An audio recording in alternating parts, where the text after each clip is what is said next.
प्यारे बच्चों नमस्कार। आशा है जो मैं आपको हिंदी से संस्कृत में अनुवाद कक्षा 9th में पढ़ा रही हूँ आपको समझ में आ रहा होगा, है ना। और अगर जो आपकी समस्या हो वो आप हमसे पूछ सकते हैं। अब उसी कड़ी में मैं ये दूसरे खंड में आ रही हूँ। अभी तक हमने आपको लट लकार वर्तमान काल तक पढ़ाया था। अब इसके आगे क्या है बेटा, हिंदी संस्कृत अनुवाद। फिर से मैं आपको उसका जो है दूसरा खंड पढ़ाने जा रही हूँ। आशा है पहला खंड समझ में आ गया होगा। और अब हम दूसरे खंड पर आते हैं बेटा। हमने उसमें लट लकार तक पढ़ाया था। अब खेलना क्रिया का बेटा लंग लकार। भूतकाल के लिए हम संस्कृत में क्या है बेटा, लंग लकार का प्रयोग करते हैं जो कार्य हो गया है अतीत काल में, है ना। तो जैसा कि हमने बताया कि पुरुष आता है प्रथम पुरुष, मध्यम पुरुष और उत्तम पुरुष। सह तौ ते त्वम युवाम यूयम अहम आवाम वयम, है ना। और एक वचन है ये द्विवचन है बेटा, है ना। और ये बहुवचन है। इससे पहले भी हमने जो दोनों पाठ आपको पढ़ाए हैं, चाहे शब्द रूप पढ़ाए, सर्वनाम पढ़ाया, धातु रूप पढ़ाए, उसमें सारा समझा दिया है। इसका अनुवाद का जो पहला पाठ कि मध्यम पुरुष, है ना, उत्तम पुरुष, और इससे पहले तो क्या हो गया, 3 पुरुष हो गए, 3 वचन हो गए और 3 लिंग हो जाते हैं। ये बात आपको आशा है अच्छी तरह से समझ में आ गई होगी। अब हम वह खेला, ये अतीत काल में, भूतकाल में काम हुआ है कि वह खेला, वे दोनों खेले और वे सब खेले। तो वह एक वचन का प्रतीक है, वे दोनों द्विवचन के, और बहुवचन का क्या है, जो 2 से जितने व्यक्ति हैं, वस्तु हैं, स्थान है, वो सब क्या है बेटा बहुवचन में अंतर्गत आ जाते हैं।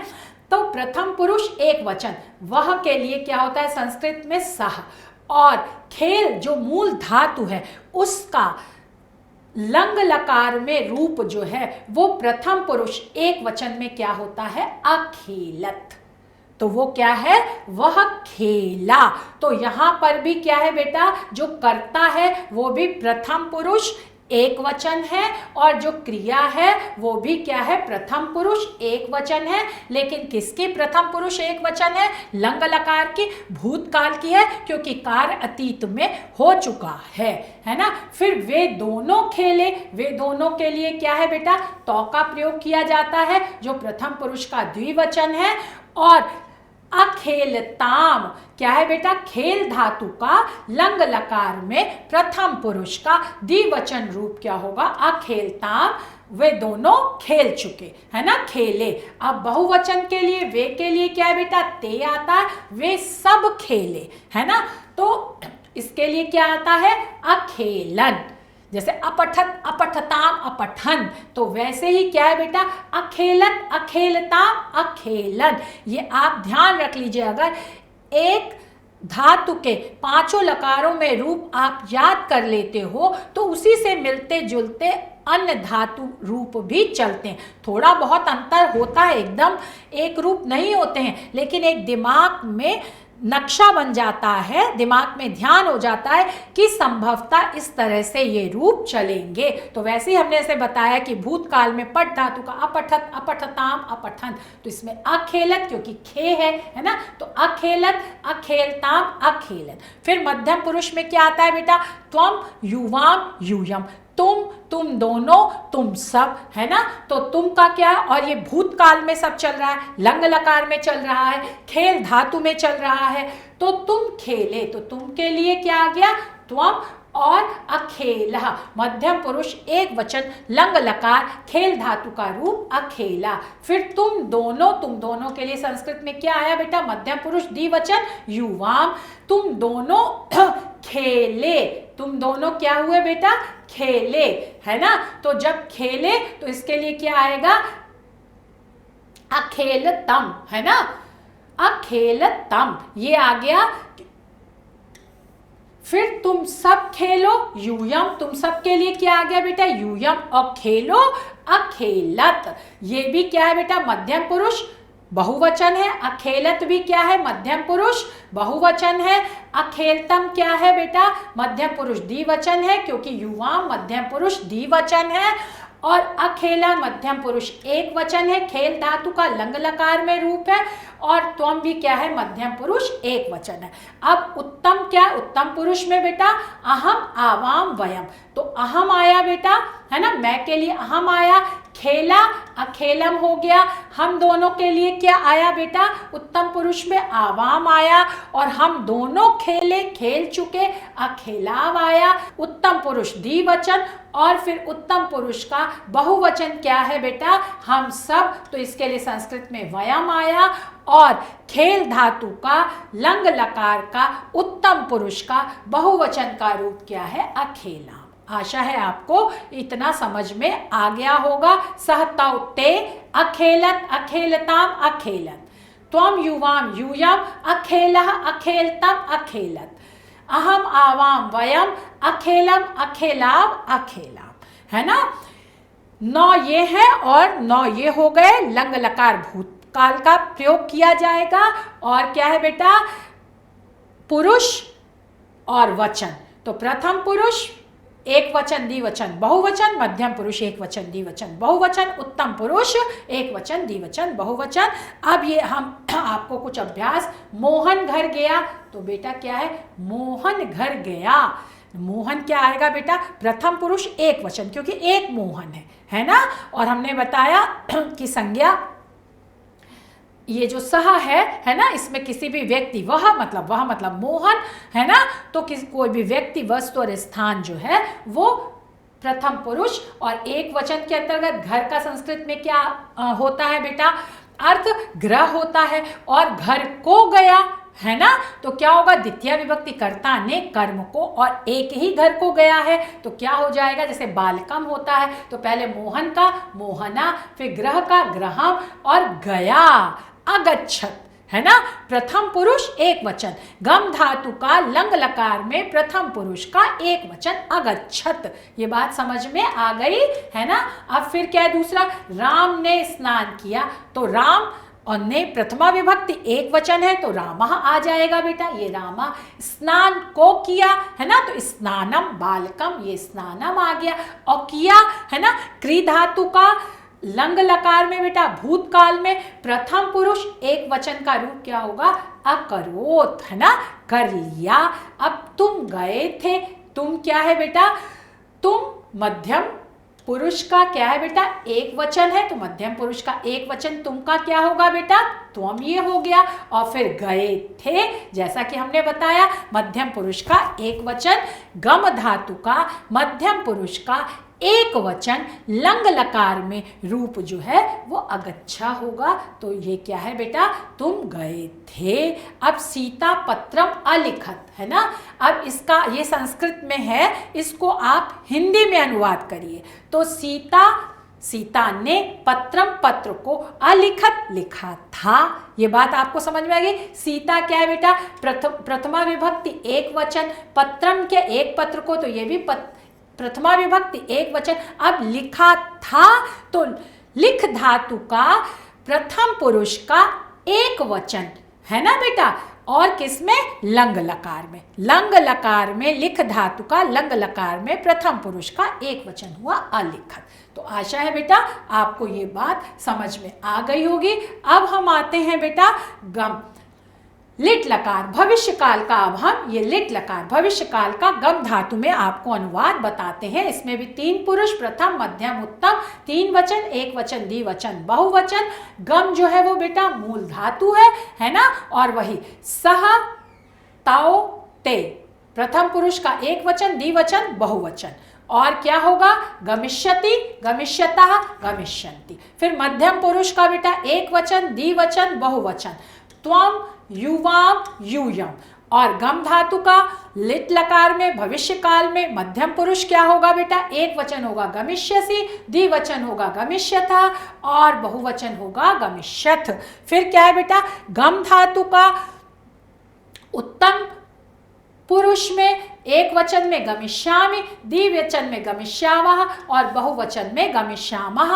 और ये क्या होगा बेटा, उत्तम पुरुष क्या होगा, अहम, आवाम, वयम, मैं या हम, और आवाम हम दोनों, वयम हम सब, है ना।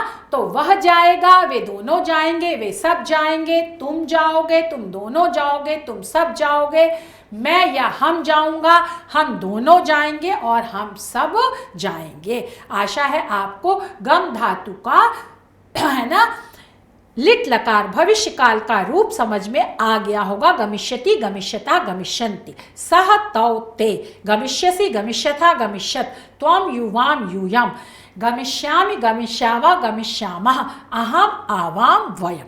ये 9 वो शब्द हैं सर्वनाम और 9 ये क्रिया के धातु के 9 शब्द हैं। तो किसका किसके साथ प्रयोग होगा ये आपको आसानी से समझ में आ जाएगा। अब महेश कल यहाँ आएगा। अब महेश की जगह तो महेश ही होगा, नाम है, प्रथम पुरुष, प्रथमा विभक्ति एक वचन का रूप आएगा। तो जब प्रथमा विभक्ति एक वचन का रूप आएगा तो ये महेशा हो जाएगा। कल के लिए संस्कृत में श्वः प्रयोग होता है, अत्र के लिए यहाँ, और आएगा तो इसमें क्या है बेटा, प्रथम पुरुष का एक वचन ही प्रयोग होगा, क्योंकि आएगा, जाएगा नहीं, आएगा, इसलिए यहां पर क्या लग गया, गमिष्यति में आ लगा दिया, आगमिष्यति। तो महेश क्या है, प्रथमा विभक्ति एक वचन, कल का संस्कृत में होता है श्वः, अत्र का यहाँ, और आएगा तो ये प्रथम पुरुष का एक वचन गमिष्यति में, क्योंकि आएगा तो आ लग गया। समझ में आ गया। फिर वे दूसरा क्या है बेटा, मोहन बाजार को जाएगा। मोहन क्या है बेटा, प्रथमा विभक्ति एक वचन है, तो मोहना, बाजार को संस्कृत में आपड़ कहते हैं, आपड़म बाजार को, है ना, बालकम कर्ता ने कर्म को, बाजार को, है ना, तो आपड़म, और जाएगा गमिष्यति, प्रथम पुरुष एक वचन, प्रथम पुरुष एक वचन, क्योंकि मोहन क्या है बेटा, प्रथम पुरुष एक वचन है, और गमिष्यति भी यहाँ प्रथम पुरुष एक वचन है। आशा है आपको बच्चों ये इतना जो है वो समझ में, लिट लकार, गम धातु का लिट लकार, इसी तरह से पठ धातु का, इसी तरह से पा धातु का, इसी तरह से दृश धातु का आप प्रयोग कर सकते हैं। अब हम आते हैं बच्चों, प्यारे बच्चों, वद, है ना, वद धातु में लोट लकार जो आज्ञा के अर्थ में होता है, उसका रूप हम आपको, उसका अनुवाद समझाते हैं। लोट लकार जैसा कि हमने आपको बताया कि आज्ञा के अर्थ में, तुम जाओ, तुम बैठो, तुम खड़े हो, है ना, तो जब किसी को आज्ञा दी जाती है तो वहां पर लोट लकार का, ये लोट लकार आज्ञा, और वद धातु का लट लकार में रूप कैसे चलता है बेटा, वदतु, वदताम, वदंतु, वद, वदतम, वदत, वदानी, वदा, वदाम। ये आप समझ में आ गया आपको, वद धातु का लोट लकार में रूप। अब हम आते हैं सर्वनाम में, प्रथम पुरुष एक वचन, द्विवचन, बहुवचन, सह, तौ, ते, और मध्यम पुरुष में आते हैं बेटा एक वचन, द्विवचन, और क्या है बेटा, बहुवचन में त्वम, युवाम, यूयम, है ना। अब उत्तम पुरुष में आते हैं एक वचन, द्विवचन, बहुवचन, अहम, आवाम, वयम। ये बात स्पष्ट हो गई। तो क्या है बेटा, वह बोले, तो वह क्या है बेटा, वह के लिए संस्कृत में सह आ गया, और बोले ये प्रथम पुरुष है बेटा, एक वचन है, तो वद धातु का लोट लकार में प्रथम पुरुष एक वचन वदतु हो गया। वे दोनों बोले, वे दोनों के लिए क्या है बेटा, तौ आ गया, और वद धातु का लोट लकार में प्रथम पुरुष में द्विवचन क्या आ गया बेटा, वदताम आ गया, वदताम आपने लगाया। वे सब बोले, तो वे सब के लिए ते आ गया बेटा, और लोट लकार में वद धातु का प्रथम पुरुष में बहुवचन रूप क्या हो जाता है, वदंतु, तो ये वदंतु आपने लगा दिया। अब तुम बोलो, मध्यम पुरुष एक वचन है, तुम के लिए त्वम आता है। बोलो बेटा मध्यम पुरुष एक वचन का वद धातु का लोट लकार में रूप वद है, तो त्वम वद। फिर क्या है बेटा, तुम दोनों के लिए युवाम आ गया, मध्यम पुरुष द्विवचन का वद धातु का लोट लकार में रूप वदतम है, ये वदतम आ गया। फिर क्या है बेटा, तुम सब बोलो, तुम सब के लिए यूयम आ गया, और वद धातु का लोट लकार में बेटा मध्यम पुरुष बहुवचन में रूप है वदत, तो ये वदत आ गया। अब मैं बोलूं, मैं के लिए संस्कृत में क्या होता है बेटा, अहम होता है, तो ये अहम आ गया, और वद धातु का लोट लकार में उत्तम पुरुष में एक वचन जो है वो वदानी होता है। फिर हम दोनों आ गए, ये आवाम आ गया बेटा। आवाम जो है वो उत्तम पुरुष द्विवचन है, तो उत्तम पुरुष द्विवचन का वद धातु में लोट लकार का वदाव होता है, ये वदाव आ गया बेटा। फिर हम सब बोले, हम सब बोले, हम सब के लिए बेटा वयम आता है, और वयम जो क्या है, उत्तम पुरुष का बहुवचन है ना। तो उत्तम पुरुष का बहुवचन लोट लकार वद धातु का क्या होता है, वदाम होता है। तो यहाँ पर हमने वदाम कर दिया। आशा है आपको समझ में आ गया होगा। अब पा धातु को लेकर के बेटा, जिसका पिब पीना अर्थ होता है, विधिलिंग लकार जो चाहिए के अर्थ में, तुम्हें दिन भर में 3 लीटर पानी पीना चाहिए, तुम्हें समय पर खाना खाना चाहिए। तो ये जो होता है बेटा चाहिए के अर्थ में विधिलिंग लकार, यहाँ हमने पाक पिब धातु ली है, जिसका कि बेटा विधिलिंग में रूप चलता है पिबेत, पिबेताम, पिबेयुः, पिबेह, पिबेतम, पिबेत, पिबेयम, पिबेव, पिबेम। जैसे क्या है बेटा, पट धातु का चलता है पठेत, पठेताम, पठेयु, पठे, पठेतम, पठेत, पठेयम, पठेव, पठेम, है ना। तो ऐसे ही बेटा ये आपका चल रहा है। और वही सह तौ ते त्वम युवाम यूयम अहम आवाम वयम। तो पा इसका क्या है बेटा, पा धातु है ना। अब पीना चाहिए, है ना। तो उसे मतलब सह, उसे भी क्या होगा बेटा, जिसके बारे में हम बात करते हैं, है ना। तो उसे के लिए भी संस्कृत में क्या आता है बेटा, सह आ गया। और पीना चाहिए, तो ये प्रथम पुरुष एक वचन है। और पा धातु का बेटा, ये जो पा धातु है इसका पिब जो पीना है, इसका विधिलिंग में प्रथम पुरुष का एक वचन का रूप पिबेत होता है। फिर क्या है बेटा, यहाँ पर उन दोनों को पीना चाहिए, है ना। जिसके बारे में हम बात करते हैं वो प्रथम पुरुष के अंतर्गत आता है। तो उन दोनों को पीना चाहिए। तो उन दोनों के लिए क्या आता है बेटा, तौ आता है। और पीबेताम, पीबेताम का क्या होता है बेटा, पा धातु का द्विवचन में प्रथम पुरुष में क्या होता है रूप, पीबेताम होता है। तो ये पीबेताम लगाया है। फिर उन सब को पीना चाहिए, है ना। तो उन सब के लिए क्या आता है, ते आता है। और ये ते क्या है बेटा, प्रथम पुरुष का बहुवचन है। तो पा धातु का विधिलिंग लकार में प्रथम पुरुष का जो बहुवचन रूप है वो पीबेयुः है। अब हम मध्यम पुरुष में आते हैं। तुम्हें पीना चाहिए, तुम्हें के लिए क्या है बेटा, त्वम है। और पीना चाहिए, है ना, मध्यम पुरुष एक वचन है। तो पा धातु का विधिलिंग लकार में मध्यम पुरुष एक वचन पीबे है हो गया। फिर तुम दोनों को पीना चाहिए, तुम दोनों के लिए युवाम हो गया, है ना। और ये मध्यम पुरुष द्विवचन है। तो विधिलिंग लकार में मध्यम पुरुष द्विवचन पा धातु का रूप पीबेतम होता है। तो पीबेतम लगा दिया। फिर तुम सबको पीना चाहिए, तुम सबके लिए यूयम। और पीना चाहिए क्या बेटा, मध्यम पुरुष बहुवचन है। तो पा धातु का विधिलिंग लकार में मध्यम पुरुष बहुवचन पीबेत होता है। तो ये पीबेत लगा दिया। अब उत्तम पुरुष में आते हैं बेटा, मुझे या हमें पीना चाहिए। तो मुझे या हमें के लिए अहम, पीना चाहिए बेटा पा धातु का विधिलिंग लकार का उत्तम पुरुष का एक वचन पीबेयम है, पीबेयम लगाया। फिर क्या है बेटा, हम दोनों को, हम दोनों के लिए आवाम है। और पीना चाहिए बेटा द्विवचन उत्तम पुरुष का है। तो पा धातु का विधिलिंग लकार का उत्तम पुरुष का द्विवचन पीबेव हो गया। और फिर क्या है बेटा, हम सबको पीना चाहिए, हम सबके लिए वयम आता है ना।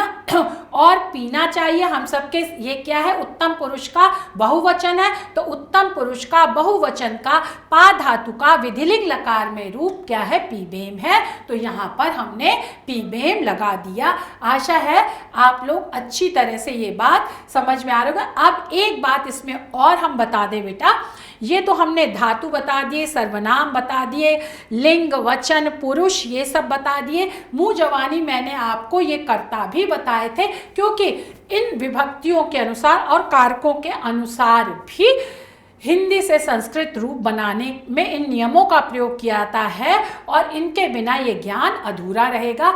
तो क्या है बेटा, कारकों के चिन्हों से पहचान कर विभक्ति का प्रयोग करना चाहिए। 8 प्रकार के कारक, 8 प्रकार के, प्रथमा से सप्तमी तक 7 विभक्तियां, तो 8वां संबोधन होता है। जैसा अब कर्ता बेटा कारक का नाम है, जैसे हमने किया, जो कर्ता स्वतंत्र कर्ता, जो कार्य करता है वो कर्ता होता है। इसके लिए प्रथमा विभक्ति ने चिन्ह। कर्म जो कार्य किया जाता है ना, उसके लिए द्वितीय विभक्ति होती है और इसका चिन्ह को है। करण जिसके द्वारा कार्य किया जाता है ना, तो ये तृतीया विभक्ति होती है। और से द्वारा, है ना, हम कलम से लिखते हैं, तो ये कलम से, ये क्या है बेटा, ये करण कारक है ना, और तृतीया विभक्ति है। संप्रदान, है ना, चतुर्थी के लिए जहां आता है बेटा, इसका चिन्ह के लिए है, चतुर्थी विभक्ति होती है, कारक का नाम संप्रदान होता है।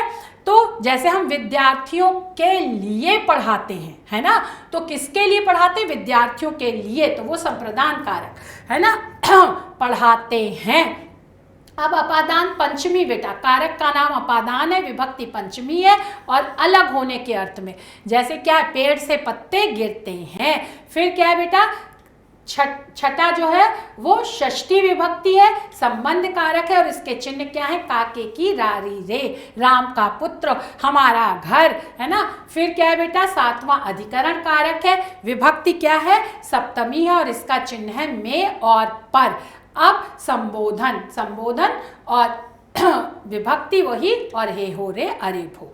अब हम प्रथमा विभक्ति के एक एक दो दो आपको बता देते हैं, है ना। कर्ता कारक, तो वह खाता है, सह खादती, तो इसमें कर्ता कौन है बेटा, वह है और सा है और वर्तमान काल है, प्रथमा विभक्ति है, एक वचन है, तो वर्तमान काल का प्रथम पुरुष है, तो प्रथम पुरुष एक वचन वर्तमान काल का, खाद धातु का क्या हो गया, खादती, है ना। फिर तुम जाते हो, मध्यम पुरुष है बेटा, एक वचन है, तो मध्यम पुरुष एक वचन क्या, तुम के लिए त्वम हो गया, और मध्यम पुरुष का गम धातु का एक वचन का रूप क्या हो गया, गच्छसी हो गया, तो ये गच्छसी। फिर क्या है बेटा, द्वितीय विभक्ति हमने करी, वह प्रश्न पूछता है, वह क्या पूछता है, प्रश्न को पूछता है, तो प्रश्न में क्या आ गई बेटा, द्वितीय विभक्ति आ गई, है ना। कर्म कारक आ गया, और वह का क्या होता है बेटा, प्रथम पुरुष है, एक वचन है, वह का संस्कृत में अर्थ क्या होता है, सह है, और प्रथम पुरुष एक वचन है, और पूछना जो है वो बेटा पृच्छ धातु है, तो पृच्छ धातु का वर्तमान काल में लट लकार में जो है प्रथम पुरुष एक वचन का रूप क्या हो गया, पृच्छति हो गया, और प्रश्न को पूछता है तो कर्म कारक है, द्वितीय विभक्ति है, एक प्रश्न पूछता है तो बालकम जैसे आता है वैसे ये क्या हो गया, प्रश्नम। बात समझ में आ गई, है ना। फिर हरि पुस्तक देगा, हरि किसको देगा, पुस्तक को देगा, तो पुस्तक में क्या हो गया बेटा, द्वितीय विभक्ति, और एक पुस्तक देगा, तो कर्म कारक, द्वितीय विभक्ति, एक वचन, और कौन दे रहा है, पुस्तक, हरि दे रहा है, तो ये कर्ता हो गया, और ये कर्ता क्या है बेटा, प्रथमा विभक्ति एक वचन का है ना, तो यहाँ पर प्रथमा विभक्ति एक वचन हरि हो गई, पुस्तक को देगा, कर्म कारक, द्वितीय विभक्ति एक वचन, तो पुस्तकम होगा। देगा बेटा दा धातु का रूप है, मतलब लिट लकार, भविष्य काल, तो दा धातु का क्या होगा बेटा, और प्रथम पुरुष का एक वचन लगेगा, तो दास्यति, दास्यता, दास्यंती, तो दास्यति आएगा, प्रथम पुरुष का दा धातु का एक वचन का रूप क्या हो गया बेटा, दास्यति हो गया, तो यहाँ पर ये दास्यति आ गया। अब हम आते हैं बेटा तृतीया विभक्ति पे।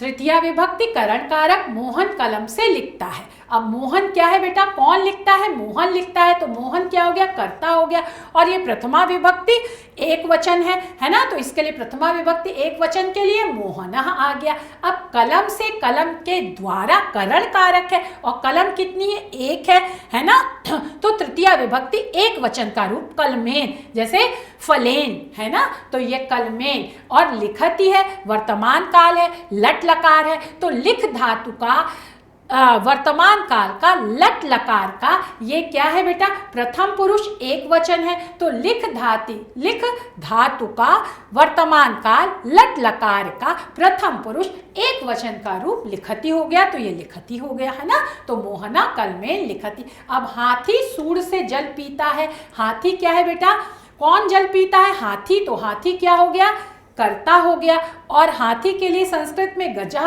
और ये प्रथमा विभक्ति एक वचन है, तो प्रथमा विभक्ति एक वचन का रूप हाथी का गजह, जैसे बालकः।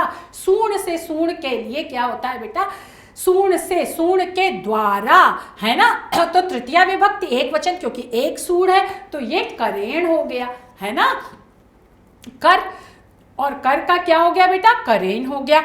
बालकेन करेण, और जल को पीता है तो को है, तो बेटा द्वितीय विभक्ति कर्म कारक है तो जलम होगा, जैसे बालकम, है ना। या ये बात समझो, फलम और फिर पीबती, क्योंकि नपुंसक लिंग है तो फल की तरह चलेगा, तो फलम फले फलानी, फलम फले फलानी, तो जलम पीबती। पा धातु का बेटा वर्तमान काल है, तो पा धातु का वर्तमान काल के लिए लट लकार प्रयोग होगा, और एक ही हाथी जल पी रहा है ना, तो ये क्या होगा, प्रथम पुरुष एक वचन आएगा, तो प्रथम पुरुष का पा धातु का लट लकार में रूप क्या होगा, पीबती, तो ये पीबती लगाया है। अब बेटा हम आ गए चतुर्थी विभक्ति संप्रदान कारक, जिसका चिन्ह क्या होता है, के लिए होता है। अब वृक्ष परोपकार के लिए फलते हैं, तो वृक्ष फलते हैं मतलब बहुवचन है, तो वृक्ष जो है वो बेटा प्रथमा विभक्ति का बहुवचन आएगा, वृक्षाः, है ना। एक वचन या एक वृक्ष नहीं, अगर आता तो फलता है, लेकिन फलते हैं तो बहुवचन है, तो वृक्षा। अब परोपकार के लिए चिन्ह है तो चतुर्थी है, और एक वचन है तो परोपकाराय, बालकाय, परोपकाराय, परोपकाराय। और फिर फलते हैं बेटा, फल धातु का वर्तमान काल का मतलब लट लकार का प्रथम पुरुष का बहुवचन प्रयोग होगा, फलंती, है ना, फलति, फलतः, फलंती, तो ये फलंती यहाँ पर लगा दिया। फिर अग्नि के लिए स्वाहा, जहाँ बेटा स्वाहा, स्वधा, इन सब के लिए प्रणव, इन सब के लिए हम चतुर्थी विभक्ति का प्रयोग करते हैं, और वैसे भी यहाँ के लिए आया है तो अग्नय, किसके लिए स्वाहा, अग्नि के लिए, तो अग्नि का क्या है बेटा, चतुर्थी विभक्ति अग्नये, है ना, और स्वाहा, स्वाहा का स्वाहा। अब पंचमी विभक्ति अपादान कारक, जो कि क्या है बेटा, अलग होने के अर्थ में प्रयुक्त, तो इसका चिन्ह भी से होता है, लेकिन ये अलग, जैसे हमने बताया वृक्ष से पत्ते गिरते हैं। अब यहाँ पर सैनिक घोड़े से गिरता, सैनिक क्या है, एक है, तो प्रथमा विभक्ति एक वचन, सैनिक कहा, है ना। अब घोड़े से, घोड़े के लिए संस्कृत में अश्व शब्द होता है, लेकिन घोड़े से वो अलग हो रहा है, तो जैसे बालकात, और एक घोड़े से तो एक वचन पंचमी विभक्ति, तो अश्वात, और पतति गिरता है बेटा, तो ये वर्तमान काल में चल रहा है, तो वर्तमान काल और गिरने का क्या होता है, पत धातु होती है, तो पत धातु का लट लकार जो वर्तमान काल है उसका प्रथम पुरुष का एक वचन रूप हम प्रयोग करेंगे, तो वो होगा पतति, पतति, पतता, पतंती, तो यहाँ पर क्या एक वचन है तो पतति आ जाएगा। फिर जैसे गंगा हिमालय से निकलती है, तो गंगा के लिए गंगा हिमालयात, हिमालय से अलग हो रही है, तो हिमालय में क्या होगा बेटा, पंचमी विभक्ति का प्रयोग होगा, हिमालय एक है तो पंचमी विभक्ति एक वचन का प्रयोग होगा, तो जैसे बालकात वैसे क्या होगा, हिमालय से हिमालयात, और निकलने के लिए क्या है बेटा, प्रभवती, है ना, तो प्रभ, और वही जो इसका प्रथम पुरुष एक वचन लगेगा, तो ये क्या हो गया, ये प्रभवती आ गया, प्रभवती, प्रभवतः, है ना, इस तरह से आपका चलेगा, तो ये निकलती है, तो प्रभवती।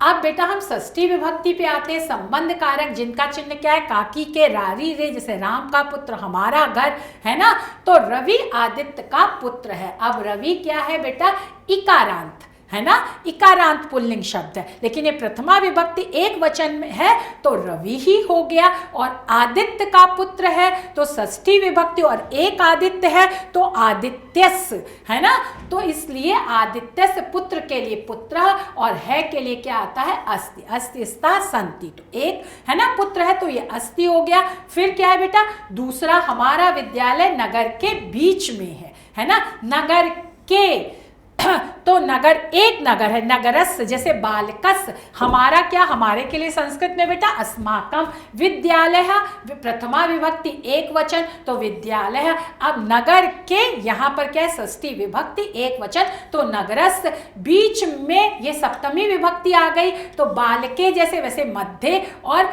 स्थिता अस्ति में है, मतलब बीच में स्थित है तो स्थितः, और है के लिए अस्ति आ गया। अब सप्तमी विभक्ति बेटा अधिकरण कारक, जिसका चिन्ह में पर है, लड़कियां दर्पण में मुख देखती हैं, लड़कियां, तो अब लड़कियां बहुवचन है, प्रथमा विभक्ति बहुवचन, तो बालिका दर्पण में सप्तमी विभक्ति है तो वही, और दर्पण एक है तो एक वचन, सप्तमी विभक्ति दर्पणे, मुखम, मुख को, है ना, तो मुखम हो गया बेटा, मुख को मुखम, और पश्यंती देखती हैं, बहुत सारी लड़कियां हैं, वर्तमान काल है तो क्या है बेटा, पश्य धातु का वर्तमान काल लट लकार में प्रथम पुरुष का बहुवचन है ना, पश्यन्ति आ गया।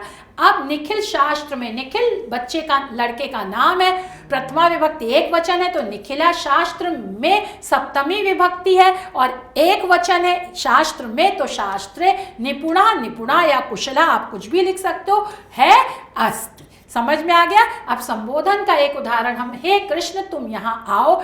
संबोधन में क्या है बेटा, विस्मयादि चिन्ह लगता है, तो ये विस्मयादि चिन्ह है। हे कृष्ण तुम, त्वम, अत्र, यहाँ, यहाँ के लिए अत्र हो गया, और क्या है, आओ तो आगच्छ हो गया। ये त्वम क्या है बेटा, मध्यम पुरुष एक वचन है, तो यहाँ पर भी क्या हो गया, मध्यम पुरुष एक वचन का रूप चला है। आशा है ये हमारा कर्ता कारक सहित सारे लकारों में विभक्ति, पुरुष, लिंग, वचन, ये सब आपके इसके अनुसार आपको ये सारा अनुवाद समझ में आ गया होगा। जहाँ ना समझ में आया आप हमसे समझ लीजिएगा फिर से। और ये जो हमने इसमें दिए हैं, जो इसमें अभ्यास कराया है, उस अभ्यास के अनुसार आप और अनुवाद बना करके, वाक्य बना करके हिंदी से संस्कृत में अनुवाद करिएगा।